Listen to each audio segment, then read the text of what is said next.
إن الحمد لله نحمده ونستعينه ونستغفره ونعوذ بالله من شرور أنفسنا ومن سيئات أعمالنا. من يهده الله فلا مضل له ومن يضلل فلا هادي له، وأشهد أن لا إله إلا الله وحده لا شريك له، وأشهد أن محمدا عبده ورسوله. يا أيها الذين آمنوا اتقوا الله حق تقاته ولا تموتن إلا وأنتم مسلمون. يا أيها الناس اتقوا ربكم الذي خلقكم من نفس واحدة وخلق منها زوجها وبث منهما رجالا كثيرا ونساء، واتقوا الله الذي تساءلون به والأرحام، إن الله كان عليكم رقيبا. يا أيها الذين آمنوا اتقوا الله وقولوا قولا سديدا يصلح لكم أعمالكم ويغفر لكم ذنوبكم، ومن يطع الله ورسوله فقد فاز فوزا عظيما. أما بعد، فإن خير الحديث كتاب الله، وخير الهدي هدي محمد صلى الله عليه وسلم، وشر الأمور محدثاتها، وكل محدثة بدعة، وكل بدعة ضلالة، وكل ضلالة في النار. أعوذ بالله من الشيطان الرجيم. بسم الله الرحمن الرحيم. قاف والقرآن المجيد، بل عجبوا أن جاءهم منذر منهم فقال الكافرون هذا شيء عجيب. أإذا متنا وكنا ترابا ذلك رجع بعيد. قد علمنا ما تنقص الأرض منهم وعندنا كتاب حفيظ. بل كذبوا بالحق لما جاءهم فهم في أمر مريج. أفلم ينظروا إلى السماء فوقهم كيف بنيناها وزيناها وما لها من فروج. والأرض مددناها وألقينا فيها رواسي وأنبتنا فيها من كل زوج بهيج، تبصرة وذكرى لكل عبد منيب. ونزلنا من السماء ماء مباركا فأنبتنا به جنات وحب الحصيد، والنخل باسقات لها طلع نضيد، رزقا للعباد. وأحيينا به بلدة ميتا كذلك الخروج. كذبت قبلهم قوم نوح وأصحاب الرس وثمود وعاد وفرعون وإخوان لوط وأصحاب الأيكة وقوم تبع كل كذب الرسل فحق وعيد. أفعينا بالخلق الأول بل هم في لبس من خلق جديد. ولقد خلقنا الإنسان ونعلم ما توسوس به نفسه ونحن أقرب إليه من حبل الوريد. إذ يتلقى المتلقيان عن اليمين وعن الشمال قعيد. ما يلفظ من قول إلا لديه رقيب عتيد. وجاءت سكرة الموت بالحق ذلك ما كنت منه تحيد. ونفخ في الصور ذلك يوم الوعيد. وجاءت كل نفس معها سائق وشهيد. لقد كنت في غفلة من هذا فكشفنا عنك غطاءك فبصرك اليوم حديد. وقال قرينه هذا ما لدي عتيد. ألقيا في جهنم كل كفار عنيد مناع للخير معتد مريب. الذي جعل مع الله إلها آخر فألقياه في العذاب الشديد. قال قرينه ربنا ما أطغيته ولكن كان في ضلال بعيد. قال لا تختصموا لدي وقد قدمت إليكم بالوعيد. ما يبدل القول لدي وما أنا بظلام للعبيد يوم نقول لجهنم هل امتلأت وتقول هل من مزيد وأزلفت الجنة للمتقين غير بعيد هذا ما توعدون لكل أواب حفيظ من خشي الرحمن بالغيب وجاء بقلب منيب ادخلوها بسلام ذلك يوم الخلود لهم ما يشاءون فيها ولدينا مزيد وكم أهلكنا قبلهم من قرن هم أشد منهم بطشا فنقبوا في البلاد هل من محيص إن في ذلك لذكرى لمن كان له قلب أو ألقى السمع وهو شهيد ولقد خلقنا السماوات والأرض وما بينهما في 6 أيام وما مسنا من لغوب فاصبر على ما يقولون وسبح بحمد ربك قبل طلوع الشمس وقبل الغروب ومن الليل فسبحه وأدبار السجود واستمع يوم ينادي المناد من مكان قريب يوم يسمعون الصيحة بالحق ذلك يوم الخروج إنا نحن نحيي ونميت وإلينا المصير يوم تشقق الأرض عنهم سراعا ذلك حشر علينا يسير نحن أعلم بما يقولون وما أنت عليهم بجبار فذكر بالقرآن من يخاف وعيد اللهم صل على محمد وعلى آل محمد كما صليت على إبراهيم وعلى آل إبراهيم إنك حميد مجيد اللهم بارك على محمد وعلى آل محمد كما باركت على إبراهيم وعلى آل إبراهيم إنك حميد مجيد بسم الله الرحمن الرحيم إنك ميت وإنهم ميتون وقال تعالى وما جعلنا لبشر من قبلك الخلد أفإن مت فهم الخالدون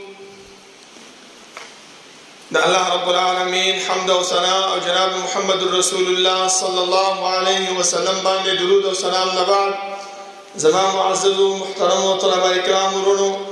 الله رب العالمین چې موږ د دنیا کې پیدا کړیو نو زموږ د پیدایش مقصد دا مهمل او بیکاره او عبث نه دی بلکې الله رب العالمین موږ د مقصد لپاره د دنیا ته رالیږلیو چې هغه مقصد الله رب العالمین موږ تخپل بیان کړی چې وما خلقت الجن والانس الا ليعبدون ما انسانان او پیریان نه پیدا کړی مګر خپل عبادت لپاره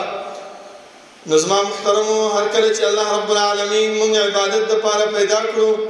نو د دې عبادت د کولو طریقې د دې عبادت څومره کوو چا سره وکړو څنګه وکړو کوم وخت کې وکړو د دې لپاره الله رب العالمین د آدم علیه السلام نه نیولې تر جناب محمد رسول الله صلی الله علیه وسلم پورې 1,000 کم او بیش انبیاء راولېږل هغه موږ ته د الله رب العالمین توحید د الله رب العالمین وحدانیت دا موږ ته وښودلو او ورسره دا خبره هم راته وښودله چې زما امته الله رب العالمین چې کوم کار موږ په دې دنیا کې کوو د هر یو خبرې حساب او کتاب به زموږ نه اخلي د دې د وجې نه الله رب العالمین کرامن کاتبین موږ سره مقرر کړي دي او دغه کرامن کاتبین زموږ هر یو خبره لیکي که هغه خبره موږ صحیح د خولې نه وباسو که هغه خبره موږ د غلطه وباسو هر یو خبره زموږ لیکي او سبا چې بیا د الله رب العالمین مخې ته ودرېږو د موږ د الله رب العالمین مخې ته خپل د اعمالو د انکار هم نشو کولی ځکه الله رب العالمین به زموږ مخې ته به دا رجسټر دا نامه اعمال دا به زموږ مخې ته ثبوت په طور باندې به کېږي نو بیا موږ انکار هم نشو کولی صرف یو کار به کوو چې افسوس او ارمان به کوو چې ما لهذا الكتاب لا يغادر صغیرة ولا کبیرة الا احصاها څه چې د دې عمل نامې لپاره چې زما وړه او غټه ګناه ټوله یې ساره کړې ده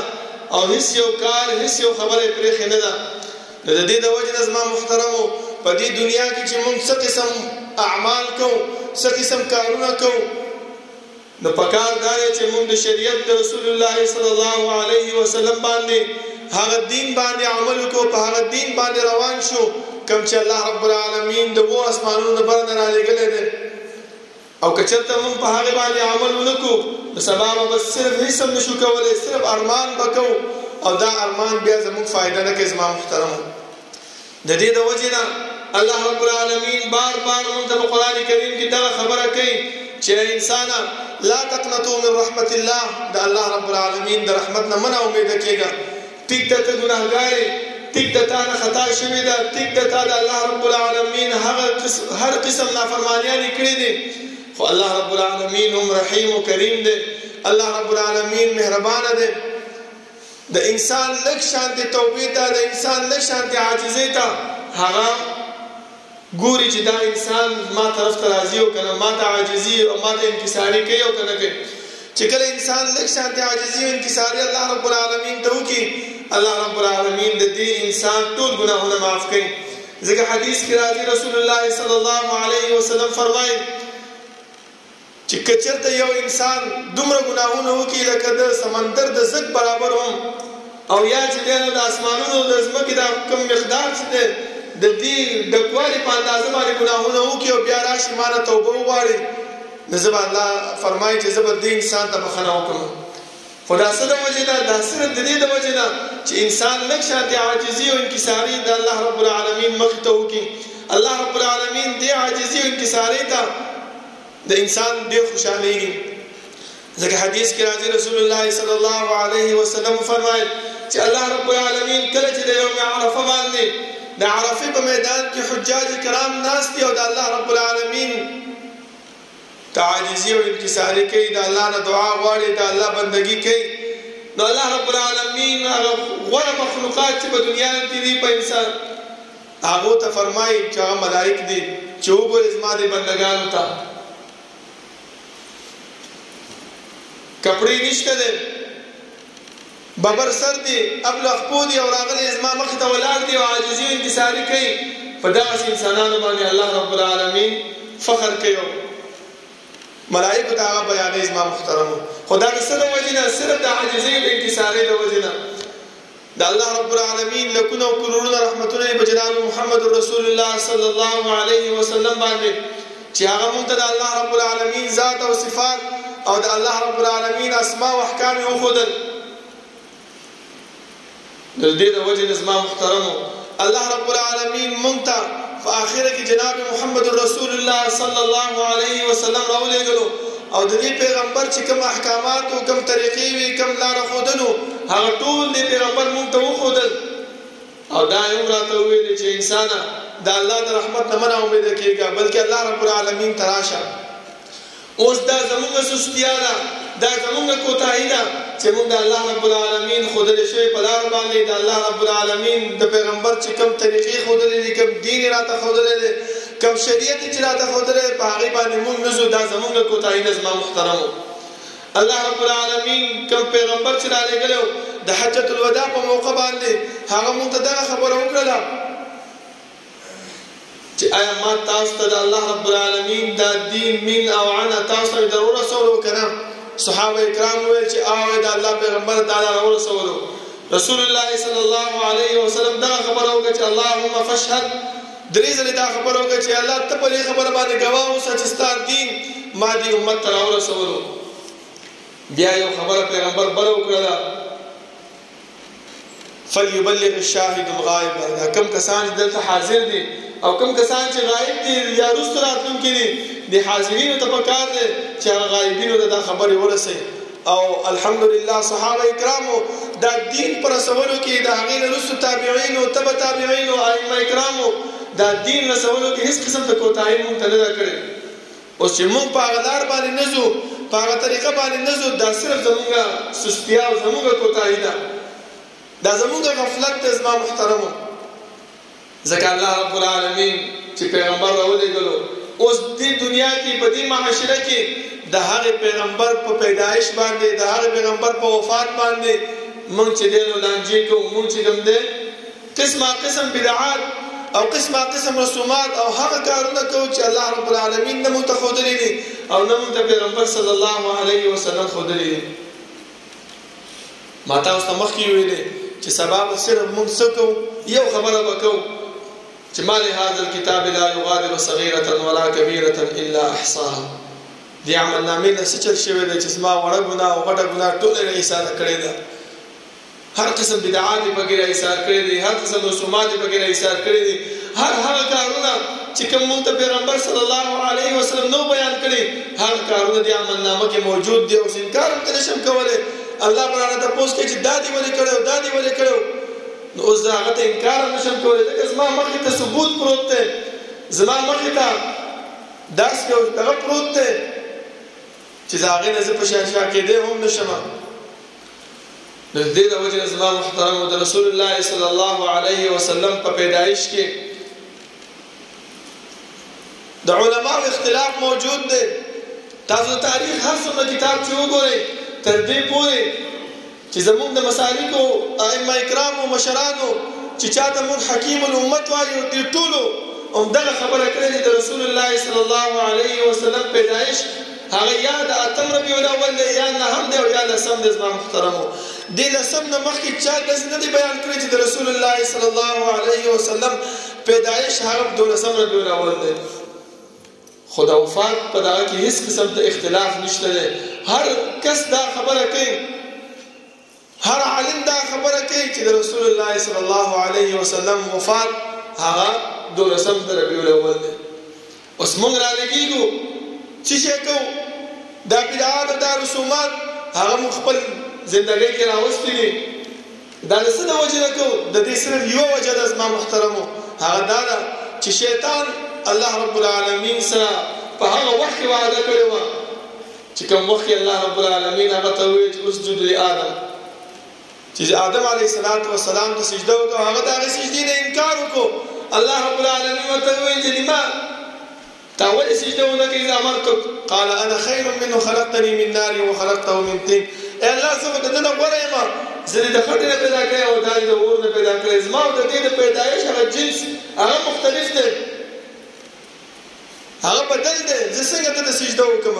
نو الله رب العالمین هغه وخت کې دا چې کوم دی نه ورټلو دا چې دی نو د جنت نه کوز کړو نو زما محترمو دا د دنیا یو اصول او قانون هم دی چې کله یو انسان د لوی منصب نه د لوی عزت د مقام نه هغه تر حقیقت کې هغه خامخا تاسو سره څه کوي ضد کوي تاسو سره عناد کوي تاسو سره جنگ کوي الله رب العالمین دا شیطان فرمایي چې انذرني الى يوم يبعثون اے الله مال لکشن مهلت خوراکه استا بندگان چې کوم را روان دي زبر د دیو سره وګورم دا خپل بدله د عزت د مقام دا بدله به ستاسو بندګانو نه اخلم بیا و تصویر الله وتعالى چې زتا د مهلت تر قیامت ورځ پورې نو شیطان دلته یو خبر وکړه د خبرې د لک سوچو کې زما محترمو ځکه انسان چې کم کار کوي موږ سره دا شیطان دا لعین دا الله رب العالمین دشمن دا موږ سره کېدلی دی او موږ د سمې لارې نه لرې کوي دې شیطان چې دی نو الله رب العالمین ته وفرمایي قال ربي بما أغويتني لأزينن لهم في الأرض ولأغوينهم أجمعين اے الله یو خبر یاد وساته تا زه د اوچت مقام نه اوچت منصبین نه راکوز کړم خو یو خبر یاد وساته په سبب ته هغه چې تاسو سره وګرځولم لأزينن لهم في الأرض زبدیو ته دا بد عمل دا د شریعت خلاف عمل دا د ګناه عمل دا وجود زخه استقومه د ثواب په نیت به وته پیش کوم ولأغوينهم اجمعين دا ټول به ګمراه کوم ځکه زما محترمو علماء کرام یو قصه لیکلې ده هغه دا چې شیطان و یو ورځ خپه ناستو او په هغه وخت کې الله رب العالمین د استغفار آیاتونه هغه را نازل کړو نو دا هغه چې کوم کشرانو هغه ورته چې مشر ولې دومره خپه یې څه چل باندې شوی دی شیطان ورته وی چې یاره موږ ټول ورځ مهنت وکړو کوشش وکړو دا انسانان چې دنه ګمراه کو دیو د الله رب العالمین د دین نه اخوا کو الله چې کوم شریعت را نازل کړی دا غینه لري کو دا زموږ مهنت او کوشش د ټول ورځ دا عبث تار شي د شپې چې کوم دا انسان الله ته سر په سجود شي او استغفار وای الله تعالی هر څه معاف کړي نه تاسو په خیالو کې د بچاهانو سره وزیران ډیرو خیال دي د دې شیطان سره هم یو وزیر ناستو هغه ورته دا خبره وکړه چې مشره دا خو څومره خبره نه ده چې ته په دې باندې دومره خفه یې داسې به وکړو دا د ګناه عمل دیو ته به د ثواب په نیت باندې پیش کړو نو دا به کوي او توبه هم ترې نه وباسي او د دې آیات مصداق وګرځوي چې لأزینن لهم فی الارض زه به دیو ته دغه عمل دا به ورته ښایسته کومه دا به ورته د الله رب العالمین د دین او د شریعت او د رسول الله صلی الله علیه وسلم ته محکمات چې راوړي دي د هغې په طرز کې به ورته پیش کومه ولأغوینهم اجمعین او ټول به ګمراه کومه اوس د انسان په زړه کې دا سوال راځي چې یاره دا شیطان ولې دومره محنت کوي ولې دومره کوشش کوي چې ځان خو جهنمي کو او موږ هم جهنمي کوي څه ضرورت دی دې خبرې ته د دې جواب هم الله رب العالمین موږ ته بیان کړی دی چې انسانه په دې باندې هم ځان خبر کا چې دا شیطان دومره ځان ستړی کوي دومره محنت په موږ باندې کوي دا څه د وجې نه کوي ان الشیطان لکم عدو فاتخذوه عدوا الله موږ ته خبرداری راکړو دا شیطان ستاسو دشمن دی او دا په دشمنۍ سره ونیسئ نو دا چې دا دومره محنت او کوشش کوي د څه د وجې نه کوي انما يدعو حزبه ليكونوا من اصحاب السعير دې دپاره چې یو ډله برابره کړي او هغه هم د سره څه کوي جهنم کې وسوځېږي اوس یې ځان نه په جهنم کې سوځېږي نو خامخا زړه کې به یې څه دغه راځي چې یاره زه ځان نه دومره ګناهګار یم چې جهنم کې ځان نه سوځېږم نو دې دپاره د الله رب العالمین خلاف کارونه په انسان باندې کوي چې دې سره په یو ځای په جهنم کې وسوځېږي زما محترم نو دا د ګناه عمل چې مونږ کوو دا شیطان مونږ ته چې دی نو د ثواب په نیت یې پیش کړی د ثواب په نیت یې راته مخې ته راوستی دی نو ځکه مونږ دا عمل پسې لګیا یو زما محترمو او حقیقت کې چې مونږ وګورو نو د الله رب العالمین د پیغمبر وفات هغه شوی دی او په هغې وفات په تاریخ هیڅ قسم د علماو اختلاف نشته هر یو عالم دغه خبره کوي چې دا د 12 د ربیع الاول د رسول الله صلی الله علیه وسلم د وفات تاریخ دی زما محترمو او الله هم فرمایي چې انک میت و انهم میتون ای پیغمبر ته هم مړ کېدونکي او ستا نه وروستو چې کوم دا خلک دي دا هم مړ کېږي دا نه چې ته به مړ شي او دوی به ژوندي پاتې کېږي دا هېڅکله نشي کېدلی ځکه الله رب العالمین په بل ځای کې هم فرمایي چې کله رسول الله صلی الله علیه وسلم هجرت وکړو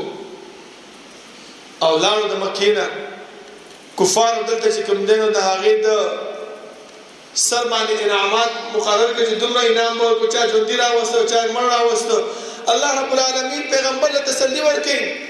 دلته دیو چې د تکبر شروع کړو هلته الله رب العالمین خپل پیغمبر له تسلي ورکړي وما جعلنا لبشر من قبلك الخلد ای پیغمبر دا ذهن کې مه راوله چې دا دومره تکالیف دا دومره سختیانې دا په ما باندې صرف راځي نه بلکې الله رب العالمین فرمایي چې پیغمبر ته به هم مړ کېږي دې تکالیفونه به ختمېږي دا تکالیف به تا نه ځي او الله رب العالمین تا دپاره جنت او د ابدالابد مقام تیار کړی دی هغې ته به راځي او دغه متکبرین انسانان دا سوچ نه کوي چې زه دا پیغمبر خو مړ شو خلاص شو تېنه د دې دا دین د دې دا شریعت د دې دا دعوت هغه ختم شو افئن مت فهم الخالدون آیا ته به مړ کېږي او دوی به په همیش دپاره به ژوندي پاتې کېږي دا هېڅکله نشي کېدلی زما محترمو ځکه زمونږ بعضې خلک دلته داسې دي چې هغو دا عقیده ده چې پیغمبر زمونږ نه پشي شا شوی دی زما محترمو ځکه تاسو خپله سوچ وکئ چې کله یو انسان وفات شي نو دا خلک هغه ته څه وایي مړی ورته وایي چې دا مړی دی دا مرده دی د مړي هغه جسم راوړئ په دنیا کې ښه عزتمند سړی وي هر سړی وایي چې ملک صاحب دی هر سړی وایي چې حاجي صاحب دی هر سړی وایي چې شیخ صاحب دی خو چې کله مړ شي څوک یې نوم قدر ته هم نه علي هر سړی دا وایي چې هغه مړی راوباسي چې ښخې کړو او الله رب العالمین هم فرمایي چې انک میت ای پیغمبر ته مړ کېږي میت څه ته ویلی کېږي مړي ته ویلی کېږي چې مړ کېږي به بل ځکه دا فرمایي دا خلک چې د دنیا او د برزخ ژوند دا یو شان ژوند دی زما محترمو دا کله کېدی شي چې یو انسان قبر وکړي 5-6 فوټه قبر وکړي او هغې کې یو انسان کېغوستی شي د پاسه پرې هغه خاوره موره راواچولی شي او هغه بیا هم وایي چې دا ژوندی دی دا څنګه کېدلی شي زما مختار دا د انسان عقل مني که نه هېڅ قسم د عقل د انسان نه مني خو دا صرف زه به تاسو ته دا خبره وکړم چې دا ټوله عقیده چې کوم دا ټول خبرې چې کوم دي دا د بدعات او رسومات چې کوم دي دا د کوم طرف نه مونږ راغلي دي دا د شیطان د طرف نه مونږ راغلي هغه مونږ ته دا وسوسې اچوي او هغه چې کوم الله سره وعده کړې وه چې لأزینن لهم فی الارض ولأغوینهم اجمعین دا د ګناه عقیده دا د ګناه کارونه دا به دې انسانانو د زه د ثواب په نیت باندې پیش کوم نن سبا تاسو راشئ وګورئ دغه میاشت د ربیع الاول تاسو دې بازارونو ته وګرځئ سهل جوړ دی چراغان لګېدلي دي دیګونه تقسیمیږي او د ګناه هغه کارونه په دې میاشت کې کېږي ولې او نوم ورته څه ورکوي وایي د رسول الله صلی الله علیه وسلم پیدایش او چې کله ته هغو ته څه خبره وکړې چې داسې مه کوئ وایي دا وګوره دا ګستاخي رسول دی وایي دا د پیغمبر ګستاخي کوي د هغې په پیدایش باندې خوشحالي نه مناوئ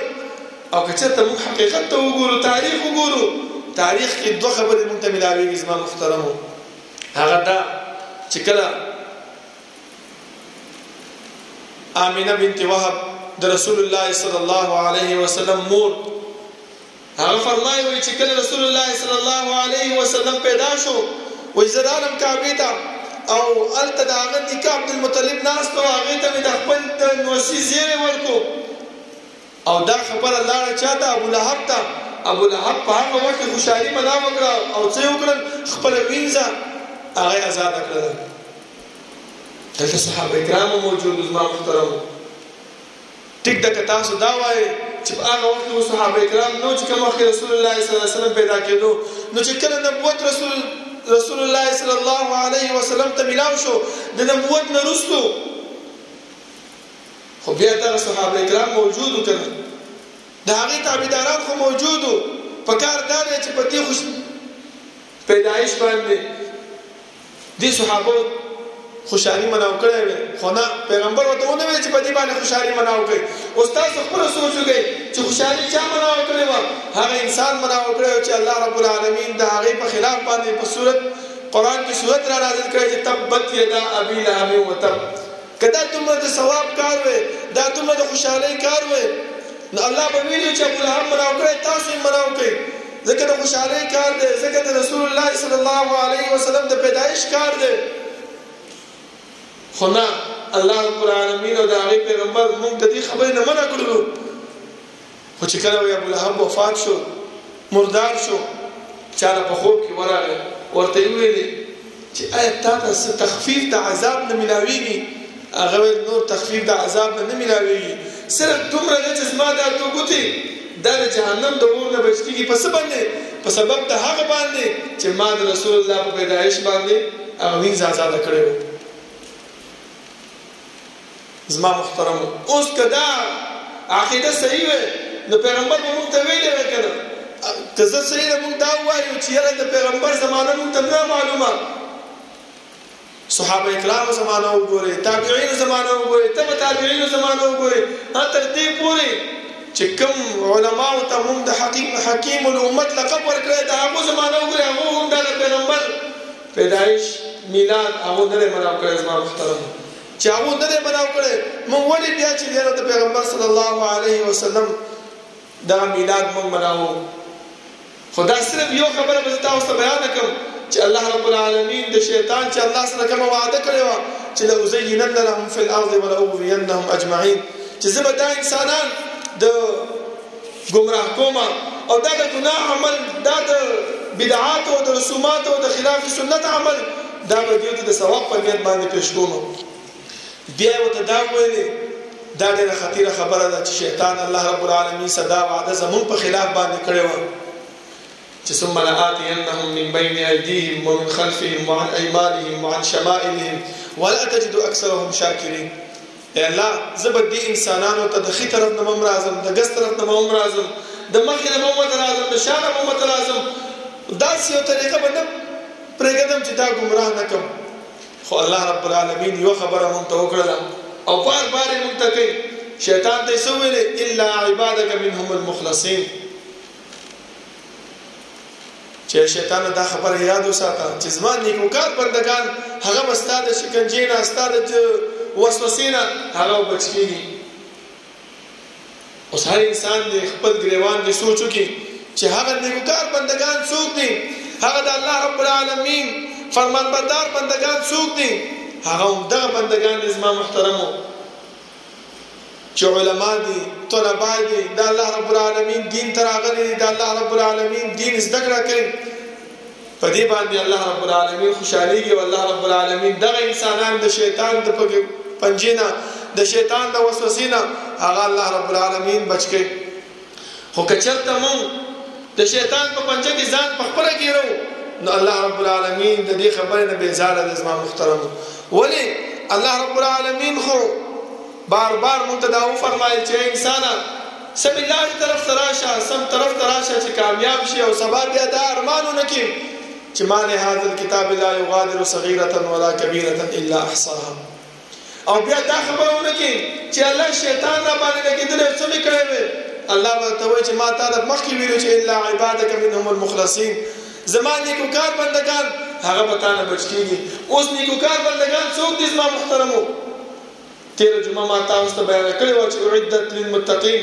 الذين ينفقون في السراء والضراء والكاظمين الغيظ والعافين عن الناس والله يحب المحسنين والذين إذا فعلوا فاحشة أو ظلموا أنفسهم ذكروا الله فاستغفروا لذنوبهم ومن يغفر الذنوب إلا الله. دغه کسان، دغه اعمال والا، دغه کارونه والا انسانان، دغه نیکوګان دي. دا به د شیطان د وسوسې نه، د شیطان د پنجې نه دغه انسانان بچ کېږي. او بیا الله رب العالمین مونږ ته چې کوم پیغمبر رالیږلی دی، هغه چې کوم مونږ ته دین بیان کړی دی، هغه دین او هغه شریعت کې یوه خبره بله هم ده زما محترمو چې هغه زمونږ طلباو سره ډېر مناسبه ده، زمونږ د طلباو سره هغه ډېر لایقه ده چې هغه مونږ په خپل زندګۍ کې پیدا کړو. نو الله به الله رب العالمین مونږ ته دا علم هم را نصیب کړي، الله به الله رب العالمین مونږ ته نافع علم راکړي. او کوم کار دپاره چې مونږ مور او پلار پرېښي دي، خپل کورونه هم پرېښي دي، خپل کلی هم پرېښی دی، هغه به زمونږ نصیب کېږي. هغه څه شی دی؟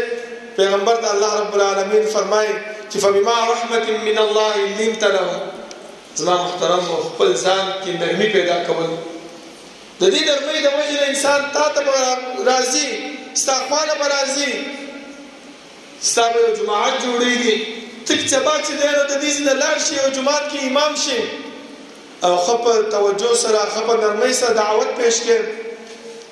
خلکو سره ښه په طریقې سره دعوت پیش کړي، نو دغه ستا دا طریقه دا به د خلکو خوښېږي او خلک به ستا خواله راځي او ستا خبره ومني. دویمه خبره زما محترمو چې موږ خپل ځان کې اخلاق پیدا کړو، ځکه الله رب العالمین پیغمبر چې رالیږلی او دغه خبره یې کړې چې انک لعلی خلق عظیم. ای پیغمبره ته د خو اخلاقو خاوند دی.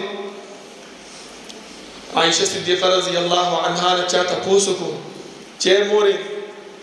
د رسول الله صلی الله علیه وسلم اعمال څه شی وو چې په کور کې به هغه کول، څه کارونه وو چې هغه به دا کور کې کول.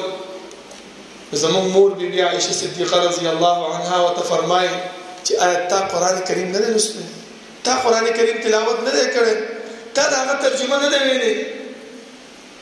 وایي ویلې مې ده. بس وایي دا اعمال ټول د هغه په قرآن کې موجود دی. الله موږ ته وایي انک لعلی خلق عظیم. ای پیغمبره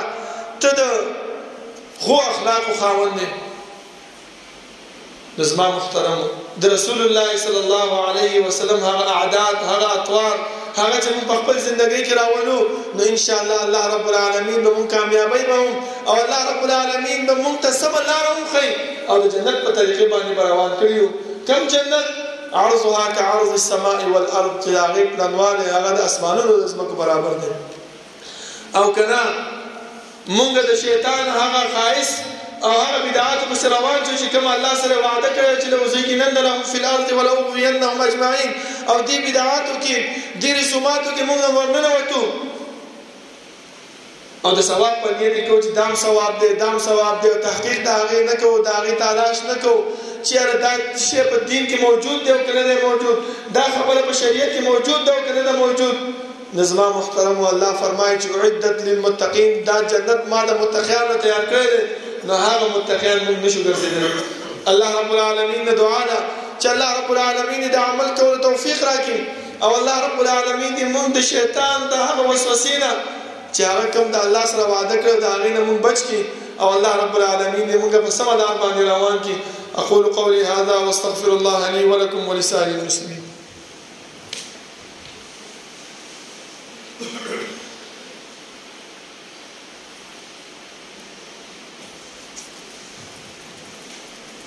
إن الحمد